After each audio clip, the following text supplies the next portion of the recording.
उत्तर प्रदेश के कन्नौज से इस वक्त की बड़ी खबर। पूर्व केंद्रीय मंत्री सलमान खुर्शीद का भाजपा पर हमला। कहा नौकरी नहीं देना चाहती है सरकार, इसीलिए हर बार लीक हो जाता है पर्चा।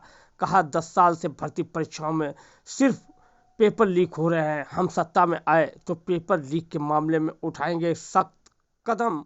सपा गठबंधन में कहा कि इंडिया गठबंधन दमदारी से लड़ेगा चुनाव। उन्होंने कहा 80% आबादी हिस्सा किसानों के साथ कांग्रेस हमेशा खड़ी है। वक्त जो है उसका तकाजा क्या है कि इस वक्त हम इलेक्शन की तैयारी करें, नई यात्रा आती है तो उसका असर वोटर पर पड़ता है।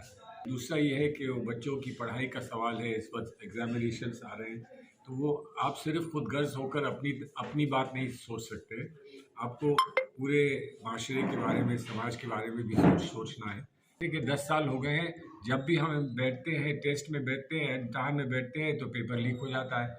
70,000 लोग हैं, 80,000 लोग हैं, क्या करें हम? कब तक इंतज़ार करेंगे? जब देखो तो पेपर लीक हो जाता है। कितनी दफ़ा पेपर लीक हुए हैं? क्या होता है उन लोगों का जो पेपर लीक करते हैं? क्यों नहीं इस पर काबू पा सकती है सरकार? ये बात समझ में नहीं आती।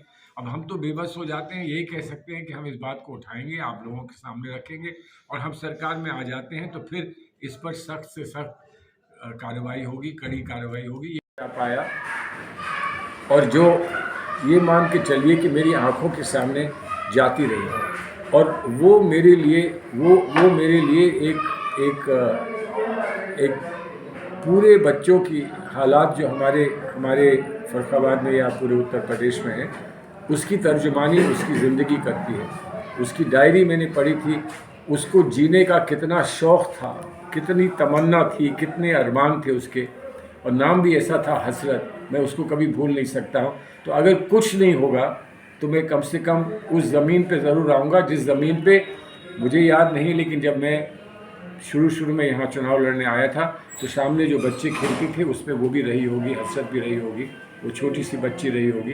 तो वो मेरे लिए तर्जुमानी करती है मेरे रिश्ते की समधन के साथ, और उस रिश्ते को आप जितना नुमायाँ कर सकें, जितना भरपूर कर सकते हैं, जितना बढ़ा सकते हैं। दूसरा, मेरा रिश्ता कबीर की चाय की दुकान था। मैं कहीं रुकूं ना रुकूं, लेकिन भाई कबीर की दुकान पर मैं चाय पीने के लिए रुकता था और वो छोटे से कुल्हड़ में जो चाय पिलाया करते थे वो मैं भूल नहीं सकता हूँ। अब इंशाल्लाह फिर पियो। आप पिलाओगे ना?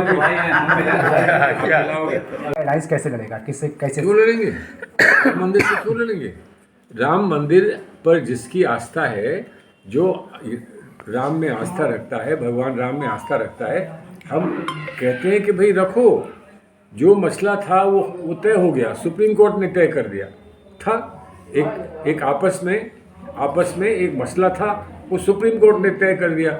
सुप्रीम कोर्ट में बहुत सारे फैसले ऐसे आते हैं जो किसी को कभी कोई ना पसंद करे, लेकिन सुप्रीम कोर्ट में पूरा हमको यकीन है। सुप्रीम कोर्ट जो कहता है वो एक बुजुर्ग जैसे कहता है, उसकी बात मानकर हम उस पर आमादा रहते हैं। अब देखो, बीजेपी ने इलेक्ट्रल बॉन्ड्स निकाले, 6,000 करोड़ रुपया उन्होंने इलेक्ट्रल बॉन्ड्स में लिया। सुप्रीम कोर्ट ने कहा कि इलेक्ट्रल बॉन्ड्स गलत हैं, उन्होंने कहा कि इनको हम खारिज करते हैं। अब पैसे का क्या होगा, जो उन्होंने पैसा ले लिया है उसका क्या होगा अभी हम नहीं जानते हैं, लेकिन अब आगे से वो इस पैसा इलेक्ट्रल बॉन्ड से नहीं ले पाएंगे। आपकी पार्टी के तो खाते सीज किए गए, उसको लेकर क्या कहेंगे? हमारी पार्टी की खाते